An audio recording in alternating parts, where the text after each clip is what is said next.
سلامونه او احترامات خواږه دوستانو، هیله ده تاسې به راته راکړو غیاسئ دوستانو غواړم په نننۍ ویډیو کې تاسو ته د فیسبوک په اړه جوړه کړم دوستانو، چې څنګه کولی شو دوستانو په فیسبوک کې خپل د ملګرو لیست پټ کړو دوستانو، چې یعنې زموږ ملګري دغه چې زموږ سره کوم فرینډ دي په فیسبوک کې دوستانو، هغه به څوک نشي کتلی دوستانو. څنګه کولی شو چې دغه پټ کړو دوستانو؟ نو ډیره یو ښایسته ویډیو دوستانو، تاسو کولی شئ فیسبوک کلاس کې دغه دریو ټکو باندې کلیک کړئ دوستانو. تاسې دلته دوستانو لاندې به راښکته شي سیټینګ اینډ پریویسي، پر دغه آپشن باندې به تاسو کلیک کړئ دوستانو. بیا به راشي دوستانو او پر دغه سیټینګ باندې به دوستانو تاسو کلیک کړئ دوستانو. دغه دوستانو موږ ته دغه آپشنونه راخلاص دوستانو. تاسو به هلته لاندې راښکته شئ دوستانو په پریویسي سیټینګ باندې به دوستانو تاسو کلیک کړئ. بیا دلته چې دوستانو موږ ته راغلو دوستانو، دلته موږ ته آپشنونه ښکاره کېږي دوستانو. دلته به تاسو راشئ او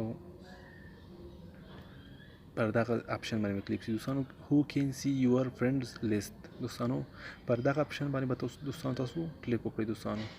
اوس دوستانو زمونږ چې اکثره دغه پبلیک اوسېږي دوستانو، پبلیک اوسېږي نو یعنې زمونږ د دوستانو یعنې د فرینډ لیست دی هغه هر څوک کتلی شي دوستانو. که تاسو راشئ او پر دغه آپشن باندې دوستانو تاسو کلیک کړئ فرینډز، نو دوستانو یوازې به زمونږ فرینډ یعنې موږ سره چې څوک فرینډ دي نو هغوی به زمونږ د فرینډ لیست کتلی شي دوستانو پر دغه آپشن باندې. او که په دغه آپشن باندې راشو دوستانو، نو دغه آپشن کې به دوستانو زمونږ د فرینډ لیست چې کتل کېږي دوستانو، هغه به ورته دوستانو مثلا موږ راشو او په خپل فرینډ لیست غواړو چې زمونږ د دې دوستانو څخه یو باندې کلیک کوو دوستانو. مثلا دی زمونږ کولی شي زمونږ د فرینډ لیست به دی نشي کتلی دوستانو، دی مثلا دی دغه ورته انتخابولی شي دوستانو. مثلا دغه شانتې موږ انتخابو نو دوی کسانو بیا زمونږ د فرینډ لیست نشي کتلی دوستانو. نو یعنې زمونږ ملګري به دوی نشي کتلی په فیسبوک کې، او دوی ته به هغه نه ښکاري دوستانو پر دغه آپشن کې دوستانو. او پر دغه لاندې سی مور چې آپشن چې ورته انتخاب کړي